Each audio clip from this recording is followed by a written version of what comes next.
دەشتایەکانی گوندی جەبەلبۆرە لە ڕۆژهەڵاتی پارێزگای کەرکووک. ئەو شوێنەی چەند چەکدارێکی نەناسرا و هێرشیان کردە سەر ئەفسەرێکی پۆلیسی ئامادەی کەرکووک لەگەڵ شۆفێرەکەی کە هەردووکیان گیانیان لەدەستدا. پرسەی محەممەد پاشایە لە گەڕێکی ڕزگاری کەرکووک. ئەو شۆفێرەی لەگەڵ ئەفسەرەکەی کەوتنە بۆ سوی چەکدارەکانەوە. تەرمی ئەفسەرەکەش گواسترایەوە بۆ قەزای کەلار. خۆی تقریبا ساعت 8 تەلەفۆنی بوو، دایکم کردو نەخۆش بوو، چۆنی چاکی پرسیاری کرد و باشم ئینشاڵە بانی ساعت 6 دابەزم وعدەی ئۆفەکەمە. ساعت 12 هاوسەکانتیان بریندار لە یەکەم جار نایەنگەرک بوو، ینی کێشە و کەرەسات دروست بێ بۆ دایکم کە چوومانە مستەشفا ئازادی سەرمان کرد دەرچوو شەهید بوونەوە خۆی و لەگەڵ زابوتێک کاتی ڕۆینە بۆ سەردانی نوقتە حراسەکانیان و ڕەبایەکانیان کەمینیان بۆ کراوە و تەقییان لێکراوە و شەهید بوونە. وڵای پێش هەفتەیە لە ماڵم پێکەوەنانمان خوارد، مناڵەکانی هێنا، 4 مناڵی وردی هەیە بەداخەوەی دوو کچ و دوو کوڕەیە ترێوانش فەقیرە هەتیومانەوە و بەداخەوە.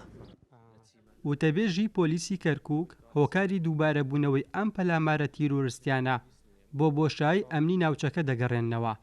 داواکارن پەلە بکرێت لە پڕکردنەوەی بۆشایە ئەمنیەکان.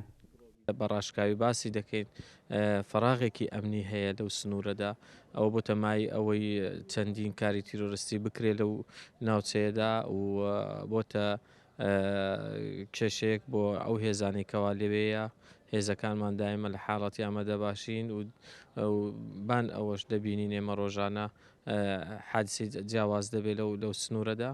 داواکارشین ئەو کێشەی سیاسیان نەکەوێتە باری ئەوەی تەسیر لە ئەمنی و ئاسایشی کەرکووک بکە.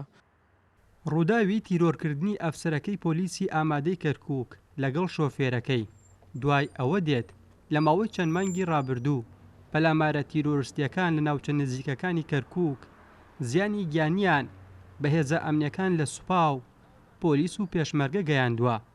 ڕێکارە ئەمنیەکانی حکوومەتی عێراقیش کە تاکلایەنە دراون نەیانتوانیوە ڕێگری لەو پەلامارانە بکەن.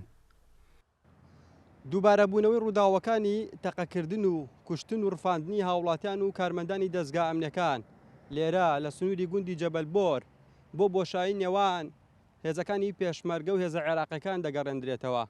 ئەگەر ئەو بۆشایە ئەمنیە شپڕ نەکرێتەوە چاوەڕوان دەکرێت ئەم ڕووداوانە لەم سنوورە دووبارە ببنەوە. ئاسۆ ئەحمەد، کورسات نیوز، کەرکووک.